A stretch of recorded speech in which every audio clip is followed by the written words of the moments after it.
لكم دلوقتي هفرجكم السوينج هتلف ازاي. كده احنا بدأنا نشغلها تنزل لتحت.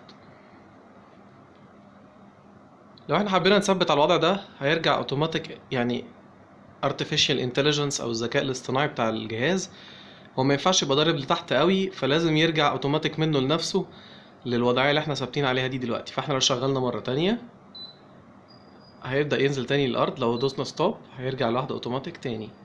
هندوس تاني تشغيل هيرجع هو يكمل بقية المجال بتاعه، يبدأ يرجع يشتغل يطلع لفوق مرة تانية بشكل طبيعي.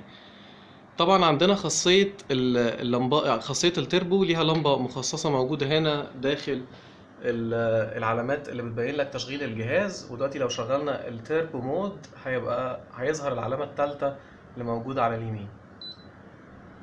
ودي طبعا في نفس الوقت لو لاحظنا لو وقفناها السوينج هينزل لتحت لوحده اوتوماتيك، ولو شغلناها السوينج هيطلع لفوق تاني اوتوماتيك مرة تانية. هي دي خاصية الارتفيشال انتليجنس، ان هو لو شغلت التربو مود هيرجع اوتوماتيك يوزع الهواء على حسب المكان اللي احنا موجودين فيه. نرجع مرة تانية لجزئية ان احنا نقفل التربو مود. طيب دلوقتي هنتكلم عن صوت الجهاز. صوت الجهاز انا شايف ان هو يعني صوته يكاد يكون من الاصوات الهادية جدا لاجهزة التكييف، سواء بالنسبة للكباس او الوحدة الخارجية او طبعا بالنسبة للوحدة الداخلية. طبعا احنا كده مشغلين الفان سبيد على رقم 3 لو اسرع حاجة، ولو قربنا شوية عشان نحاول نسمع الصوت هنلاقي ان الصوت يكاد يكون هادي جدا او منعدم. ممكن طبعا نقلل السبيد يعني الواحد 2 3، اقصى سرعة 3 واقل سرعة 1. طبعا لو وطيناها تبقى ضعيفة جدا، ولو جبناها على 1 هي معقولة، بس بالنسبة لي بصراحة مش حابب الموضوع ده. رقم 2 هي حاجة كويسة جدا لو هتنام على الجهاز. رقم 3 هي كويسة في لو وقت انت صاحي او بتستخدم الجهاز بشكل طبيعي. طيب دلوقتي هنرجع نتكلم عن نقطة معينة.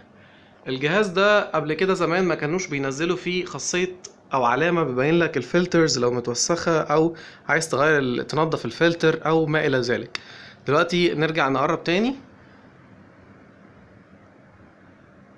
العلامة اللي موجودة على الشمال اللي شبه المربع فيه شرط دي هي علامة الريسيت فلتر. لو في الوقت ده هتبدأ انك انت تشغل الجهاز بتاعك، هتلاقي مثلا ريحة وحشة او هتحس بريحة كمكمة او ما الى ذلك. فانت دلوقتي الموقف انك انت لازم توقف الجهاز، هتطلع الفلترز وتنضفها، تركبها مرة تانية وتدوس على ريسيت فلتر، بكده الجهاز يبقى نضيف وهو كده بلغك انك لازم تعمل الصيانة. فده الريفيو الاول عن الجهاز، ودي النهاردة مش اول يوم، ده النهاردة تاني اسبوع بستخدم فيه الجهاز قبل ما اقول فيه رأيي.